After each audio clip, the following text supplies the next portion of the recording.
আল্লাহ সুবহানাহু ওয়া তাআলা বলছেন লা নাসআলুকা রিজকা নাহনু নারযুকুকা ওয়াল আকিবাতু লিত-তাকওয়া। তাহলে তোমাদের রিজিক নিয়ে কোনো টেনশন করতে হবে না। তোমাদের সন্তানরা যদি নামাজি হয়ে যায়, তোমরা যদি সন্তানদেরকে নামাজ পড়ার জন্য আদেশ প্রদান করো, তাইলে আমি তোমাদেরকে অবারিত রিজিক প্রদান করব। রিজিকের আয় ইনকামে তোমাদের কোনো টেনশন হবে না। আপনি মনে করছেন মসজিদে গেলে আমার আয় ইনকামে একটু সমস্যা হয়ে যাবে, আল্লাহ বলছেন মসজিদে আসো, তোমার আয় আমি বাড়িয়ে দেবো, তোমার ইনকাম আমি বাড়িয়ে দেবো। এবং এই পৃথিবীতে যত মুসলমানদের যত বিজয় হয়েছে, সকল বিজয় নামাজের পরে হয়েছে। সকল বিজয়ের আলোচনা নামাজের পর। তো নামাজ আদায় করো, সালাত আদায় করো, সকল বিজয় কিন্তু এইভাবেই সংগঠিত হয়েছে। ইট ফর আল্লাহ, আপনি আল্লাহর জন্য করেন, তাইলে দেখবেন সন্তানদের জন্য যা করছেন এরা পথভ্রষ্ট হবে না। আপনি যদি মনে করেন যে ওদের জন্য করছেন, ওরা সুখে থাকবে, শান্তিতে থাকবে, তাইলে আপনি শেষ, ওরাও সুখে থাকবে না, আপনিও কোনো ফল পাবেন না। আপনি বলেন আমি আল্লাহর জন্য করছি, আমি আল্লাহর জন্য করছি, আল্লাহ আমাকে নির্দেশ দিয়েছেন এদেরকে হালাল খাওয়ানো, তাইলে আল্লাহ সুবহানাহু ওয়া তাআলা ওদেরকে সঠিক পথে রাখবেন। ওয়াকমুর আহলাকা বিস-সালাতি ওয়াসতাবির আলাইহা লা নাসআলুকা রিজকা নাহনু নারযুকুকা ওয়াল আকিবাতু লিত-তাকওয়া।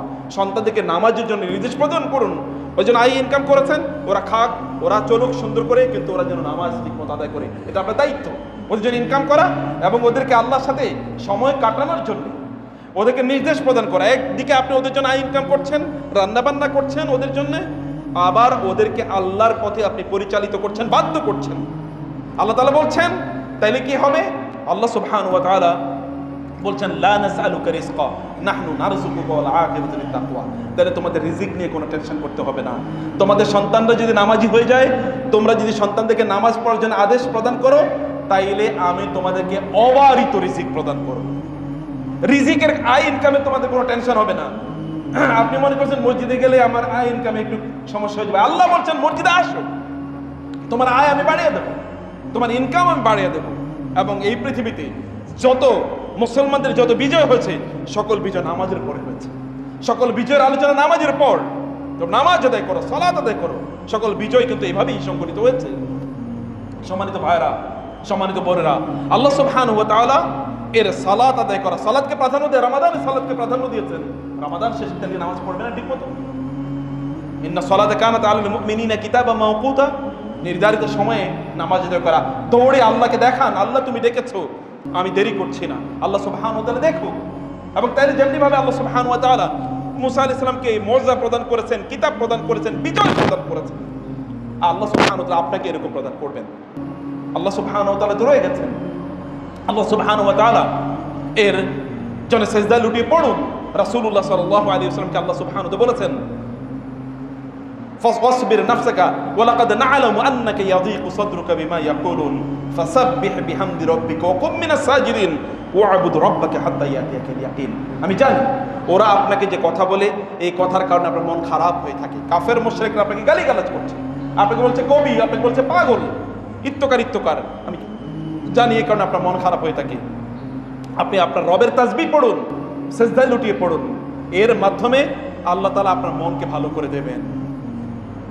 বুঝেন নাই কথা? আপনি কি কথা বুঝতে পারছেন? কি করতে হবে?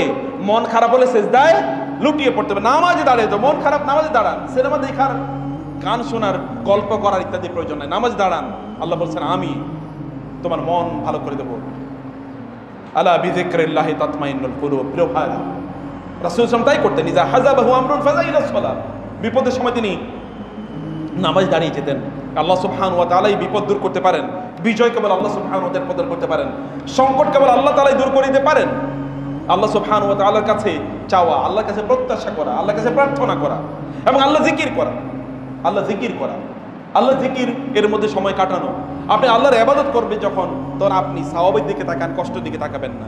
আপনি জানেন, যেমন ধরেন জুমাবারে, এর কথা আমরা বলছি, জুমাবারে সুন্দর জামা কাপড় পরে গোসল করে একটু যদি আপনি তেল ব্যবহার করে অথবা আপনি সুগন্ধি ব্যবহার করে আপনার বাসায় ওযু করে এরপরে মসজিদে সবার আগে যদি আসেন, সবার আগে আপনি আসলেন, দেরি করলেন না, তাহলে প্রত্যেকটা পদক্ষেপের কারণে আল্লাহ তাআলা আপনাকে 1 বছর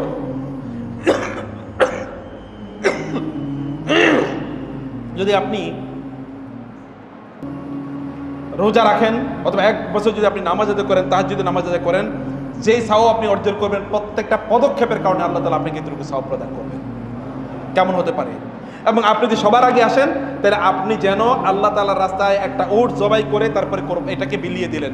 একটা উট জবাই করে বিলিয়ে দিলে যে টাকা পাওয়া যায়, একটা উটের দাম 5, 7, 10 লাখ টাকা, এরকম বিলিয়ে দিলে যে সওয়াব পাওয়া যায়, আপনি আগে মসজিদে আসলে এতটুকু সওয়াব পাবেন।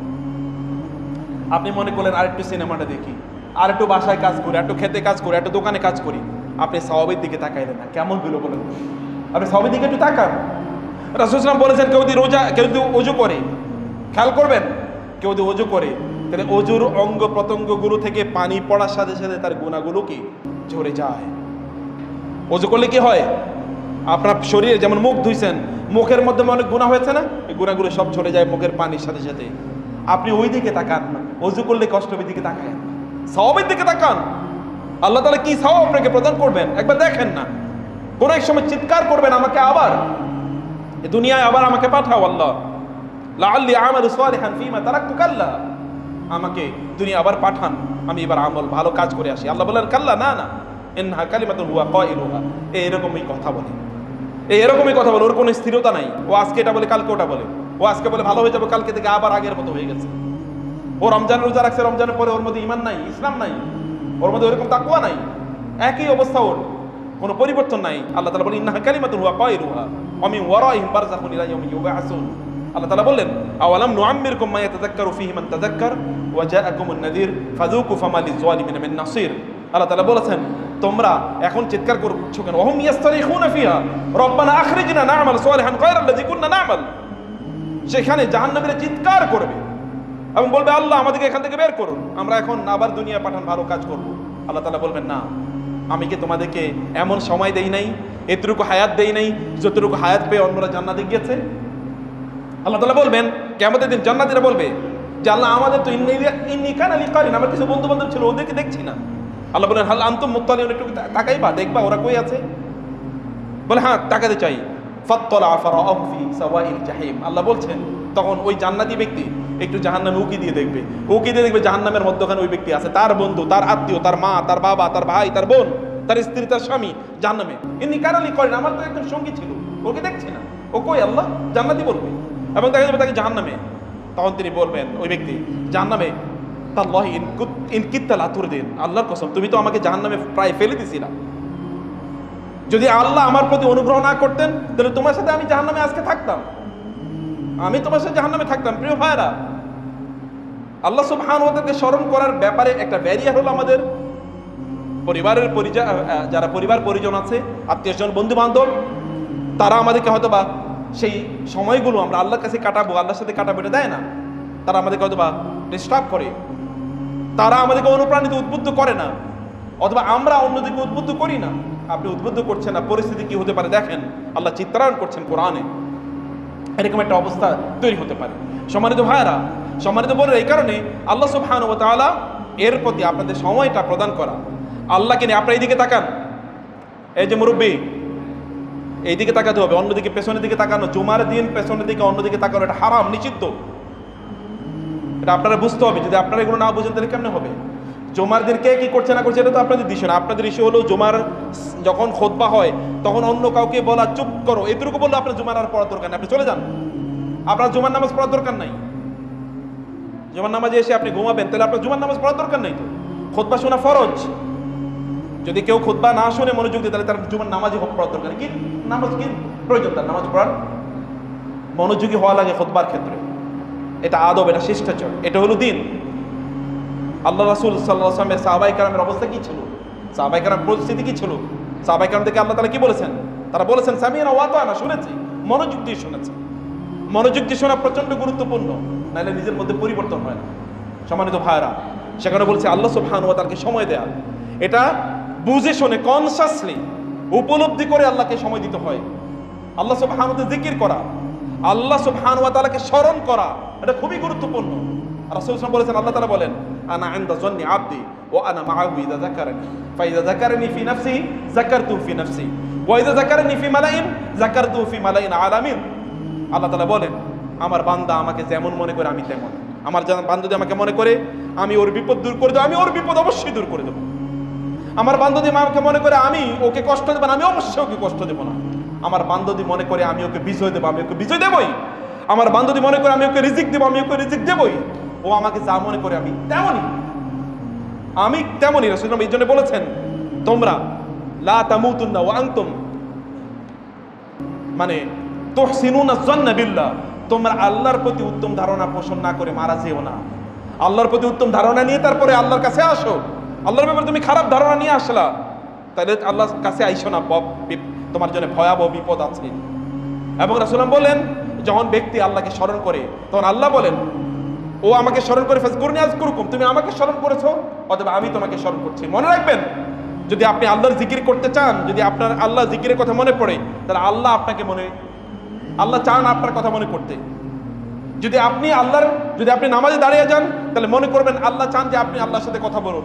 যদি আপনি কোরআন তেলাওয়াত করেন, তাহলে মনে রাখবেন আল্লাহ চান যে আল্লাহ সুবহানাহু ওয়া তাআলা আপনার সাথে কথা বলতে চান, এই কারণে আপনি কোরআন তেলাওয়াত করার তৌফিক আল্লাহ তাআলার পক্ষ থেকে প্রাপ্ত হয়েছেন। আল্লাহ সুবহানাহু ওয়া তাআলা যদি আপনাকে দান করার তৌফিক দান করে, তাহলে বুঝবেন আল্লাহ আপনাকে আরো বেশি দিতে চাচ্ছেন। যদি আল্লাহর কাছে দোয়া করার তৌফিক আল্লাহ আপনাকে দেন, যদি কোনোবার আপনার মনে পড়ে এখন দোয়া করা দরকার, তাহলে বুঝবেন আল্লাহ চান যে আপনার দোয়া কবুল করে নেবেন। এই কারণে আপনার অন্তরে আল্লাহ দোয়া করার এই অনুভূতি তৈরি করে দিয়েছে। এই কারণে মাকামুকা আইনা আকামাক, সালফে সালি তারা বলতেন, তুমি দেখো আল্লাহ তোমাকে কোথায় দাঁড়া করে রাখছেন। তোমাকে আল্লাহ যেখানে দাঁড়া করে রেখেছেন, আল্লাহ সেই জায়গায় তোমার সাথে আছেন। তুমি যদি আল্লাহকে ভুলে যাও, আল্লাহ তোমাকে ভুলে যাবেন। তোমরা আল্লাহকে ভুলে গেছে, ফানাসু আনসাহুম, যে তারা আল্লাহকে ভুলে গিয়েছে, আল্লাহ তাদেরকে ভুলে গিয়েছেন। নাসুল্লাহ ফানাসিয়াহুম, তারা আল্লাহকে ভুলে গিয়েছে, আল্লাহ তাদেরকে ভুলে গিয়েছেন কোরআনের কথা। আল্লাহকে আপনি স্মরণ করলে উযকুরুনি আযকুরুকুম, তোমরা আমাকে স্মরণ করো, আমি তোমাদেরকে স্মরণ করব। আল্লাহকে স্মরণ করুন। এবং আল্লাহ সুবহানাহু বলেন, যখন বান্দারা আমাকে স্মরণ করতে থাকে, আহবাবতু, তখন আমি তাকে ভালোবাসা শুরু করে দেই। যখন আমি তাকে ভালোবাসি, তখন আমি তার হাত হয়ে যাই, যে হাত দিয়ে ধরে। অর্থাৎ এই হাত দিয়ে আপনি আর অন্য কোনো কিছু স্পর্শ করতে পারবেন না, কারণ আল্লাহ তাআলা এবার আপনার এই হাতের নিয়ন্ত্রক হয়ে যান। ওয়া সামআহু আল্লাযী ইয়াসমাউ বিহি ওয়া বাসারাহু আল্লাযী ইউবসিরু বিহি ওয়া ইয়াদাহু আল্লাযী ইয়াবতিশু বিহা ওয়া রিজলুহু আল্লাযী ইয়ামশি আলাইহা। আল্লাহ তাআলা বলেন, তখন আমি তার হাত হয়ে যাই, আমি তার চোখ হয়ে যাই, আমি তার কান হয়ে যাই, আমি তার পা হয়ে যাই। সহিহ বুখারী হাদিস এবং হাদিস কুদসি। এবং আল্লাহ তাআলা বললেন, ইযা আতানি ইয়ামশি আতাইতুহু হারওয়ালা, যখন আমার বান্দা আমার দিকে একটু হেঁটে আসে, আমি তার দিকে দৌড়ে যাই। আপনি একবার চিন্তা করে দেখেন, আপনার শরীরের অঙ্গ প্রত্যঙ্গগুলো আল্লাহর নিয়ন্ত্রণে চলছে, এবং আপনি চাইলেও খারাপ কাজ করতে পারেন না, আল্লাহ আপনাকে ওইখান থেকে ফিরিয়ে নিয়ে আসেন। আপনি হারাম দিকে তাকাতে পারেন না, আল্লাহ আপনার চোখটাকে নিয়ন্ত্রণ করেন। আপনি হারাম চিন্তা করতে পারছেন, আল্লাহ আপনার মনটাকে নিয়ন্ত্রণ করেন। আপনি হারাম দিকে যেতে পারেন না, আল্লাহ আপনাকে ফিরিয়ে নিয়ে আসেন। সুবহানাল্লাহ, আল্লাহর এরকম বন্ধুতে পরিণত হয়ে যাওয়া, এটা আল্লাহ জিকিরের মাধ্যমে সম্ভব। আপনি বসে আছেন চুপ করে বসে থাকার মধ্যে কি আছে? আপনি একবার চিন্তা করে দেখেন না, যে আপনি যে একবার বলতে পারেন ইয়া হাইয়্যু ইয়া কাইয়্যুম বিরহমাতিকা আস্তাগীস, তাহলে আল্লাহ সুবহানাহু ওয়া তাআলা যত বড় বিপদই হোক না কেন, বিপদ দূর করে দেবেন। আপনি কি চিন্তা করেন না, নি'মাল মাওলা ওয়া নি'মান নাসির, হাসবুনাল্লাহু ওয়া নি'মাল ওয়াকিল, এটুকু যদি বলতে পারেন তাহলে কি হতে পারে? বদরের যুদ্ধে সাহাবায়ে কেরামরা, দুর্বল সাহাবী, রাসূলুল্লাহ সাল্লাল্লাহু আলাইহি সাল্লাম যুদ্ধ করতে যান নাই, এই কারণে প্রিপারেশনও তাদের নাই। আর বিপরীত দিকে আবু জাহেলের নেতৃত্বে 1000 যোদ্ধা এসেছে, কাফের এবং মুশরিকরা মিলে রাসূলকে শেষ করে দেবে। এই জন্য রাসূল সাল্লাল্লাহু কেবল যুদ্ধের ময়দানে বললেন, হাসবুনাল্লাহু ওয়া নি'মাল ওয়াকিল। সূরা আলে ইমরান আল্লাহ তাআলা বলেন, ফানকালাবু বিনি'মাতিন মিনাল্লাহি ওয়া ফাদলিন লাম ইয়ামসাসহুম সু, যে তারা আল্লাহর অনুগ্রহ নিয়ে সেখান থেকে ফিরে এসেছে, মানে বিজয় নিয়ে।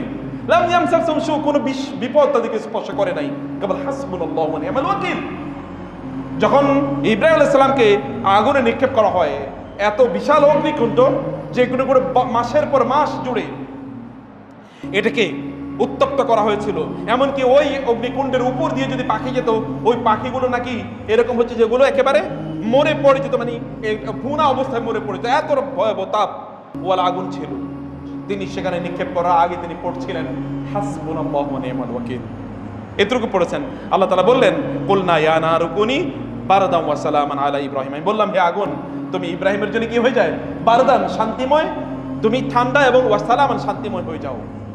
আগুন ইব্রাহিম আলাইহিস সালামকে পোড়ায় নাই, আগুনের নেচার তো প্রকৃতি হলো পোড়ানো, তার একটা চুলও স্পর্শ করে নাই। এটা কেন হয়েছে? তিনি আল্লাহকে স্মরণ করেছেন। আল্লাহকে স্মরণ করে রাসূলুল্লাহ বলেছেন, আমি কি তোমাদেরকে এমন একটা আমলের কথা বলবো না, যে আমল তোমাদের রবের কাছে সবচেয়ে প্রিয়, তোমাদেরকে পুত পবিত্র করে দেবে?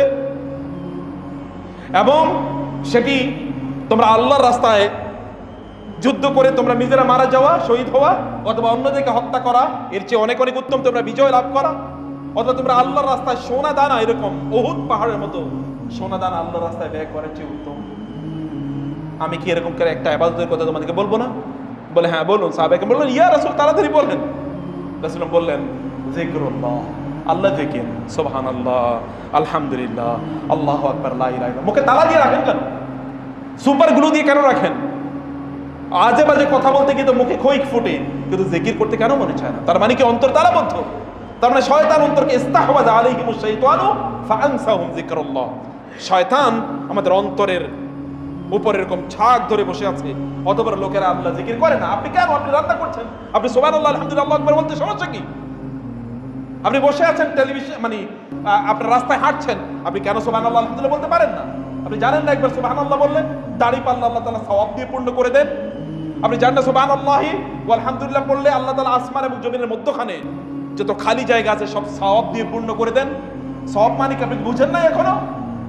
এখনো বুঝেন না? যারা মরে গেছে তাদের ব্যাপারে একবার চিন্তা করে দেখেন সওয়াব কি, সওয়াব কি একবার চিন্তা করে দেখেন। কোরআন তেলাওয়াতের মাধ্যমে আল্লাহর শ্রেষ্ঠতম জিকির হয়। কোরআন তেলাওয়াত আপনি করবেন না, কেবল রমাদানে কোরআন তেলাওয়াত করবেন। আপনাদের লজ্জা লাগে না? কতজন মানুষ শুদ্ধ করে সূরা ফাতিহা পড়তে পারেন?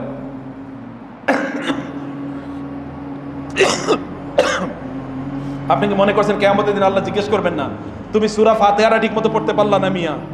তোমার আমি 50, 60, 70, 80 বছর সময় দিলাম, বাঁচিয়ে রাখলাম, তারপরে তুমি সূরা ফাতিহা পড়ার সময় পাইলা না?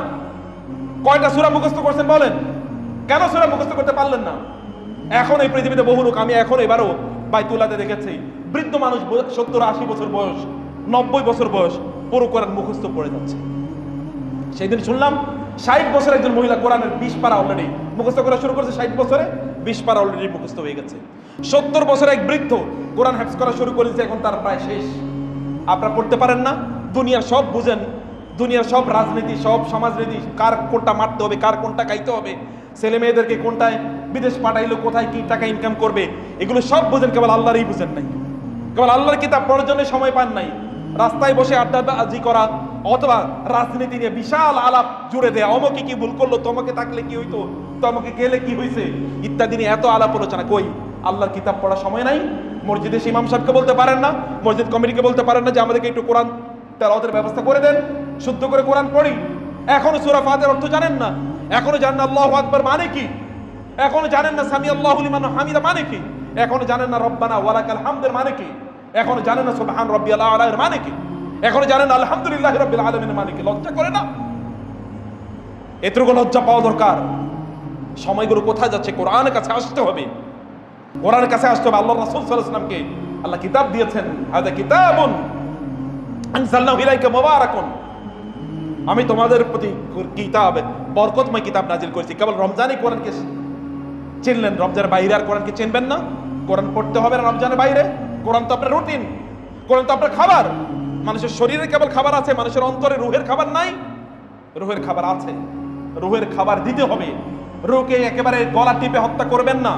রুহকে যদি গলা টিপে হত্যা করেন তাহলে এই শরীরের উপর শয়তান ভর করে, তখন শয়তানের নিয়ন্ত্রণে থাকে শরীর। রুহকে যদি রুহের খাবার দেন তখন শয়তানের আপনার শরীরকে নিয়ন্ত্রণ করতে পারে না। রুহকে খাবার দেওয়া লাগবে। রুহের খাবার হলো কোরআন তেলাওয়াত, রুহের খাবার হলো জিকির।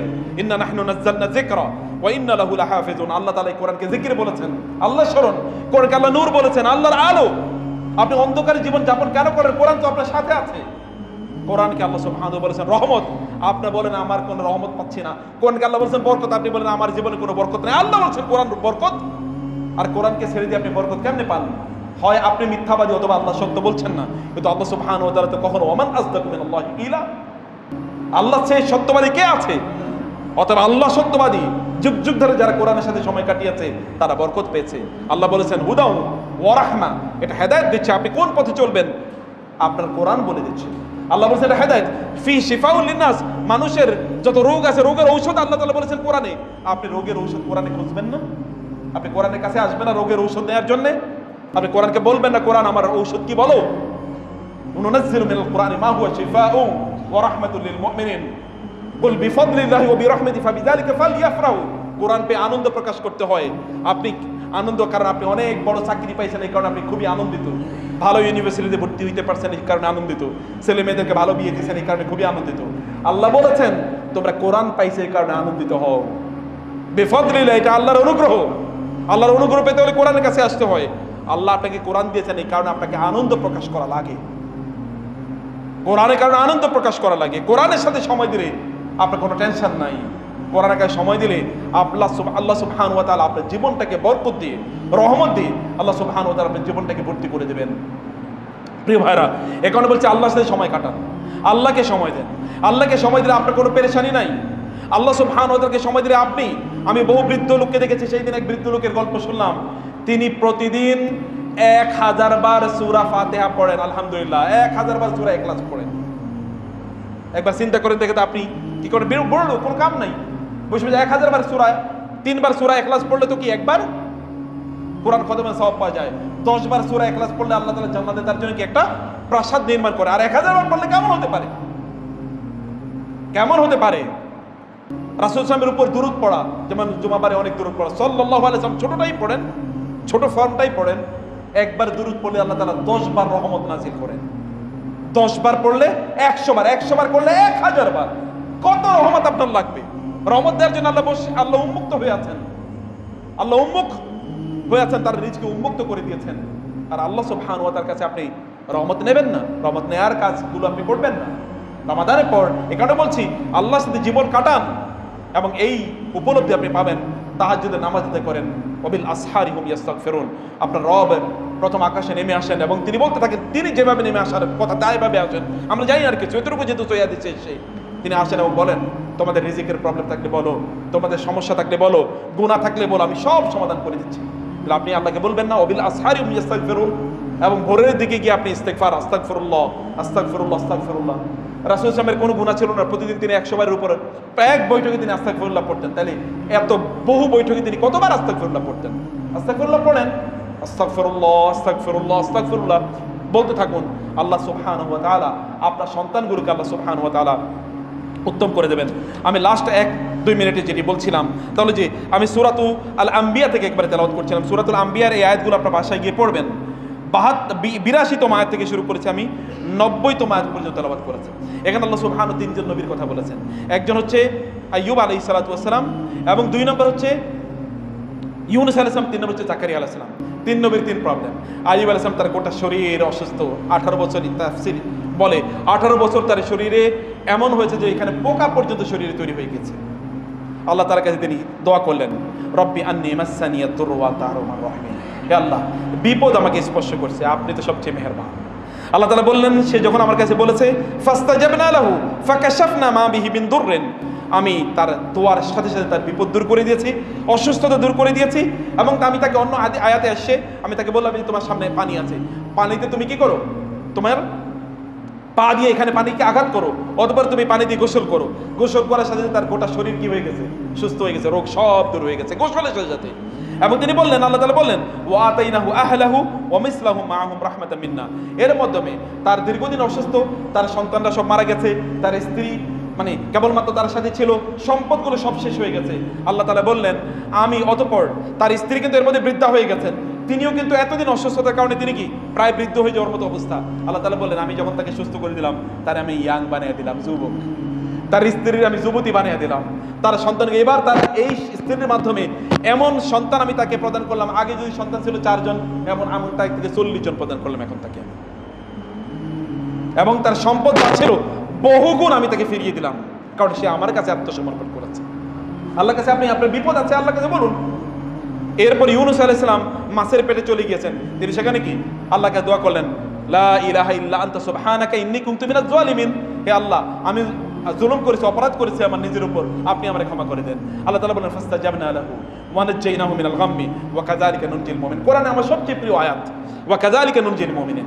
তিনি বলেন, আমি সাথে সাথে তার মাছকে বললাম, এ মাছ, তুমি ইউনূসকে কি সমুদ্রের উপকূলে তাকে তুমি রেখে আসো। সমুদ্রের উপকূলে রেখে আসা হলো, সেখানে ঝাউ গাছ তৈরি হলো, যেন মানে আগুন মানে সূর্যের তাপ যেন তাকে কোনোভাবে ক্ষতিগ্রস্ত না করে, বরং তিনি আরামের মধ্যে ছিলেন। এরপরে তিনি তার আবার এলাকায় তিনি ফিরে গেলেন। আল্লাহ বললেন, আমি ঠিক এবার হয় না, দীর্ঘদিন পর্যন্ত তার বয়স প্রায় 90, তিনি গেলেন মারিয়াম আলাইহিস সালামের কাছে। কুল্লামা দাখালা আলাইহা জাকারিয়া ফিল মেহরাব, মেহরাবে নামাজ আদায় করা হয়। মেহরাব আপনারা বুঝতে পারছেন, কেবল নামাজ আদায়ের জন্য। এই জায়গায় যখন তিনি গেলেন মারিয়াম আলাইহিস সালামের কাছে, গিয়ে দেখলেন সেখানে খাবার, ফুড, তার মধ্যে ফ্রুট মানে ফল। মারিয়াম কোত্থেকে এগুলো আসলো? আল্লাহ পাঠিয়েছেন। সেখানেই জাকির আলাইহিস সালামের মনে হলো, আরে আমার যদি এরকম একটা সন্তান থাকতো।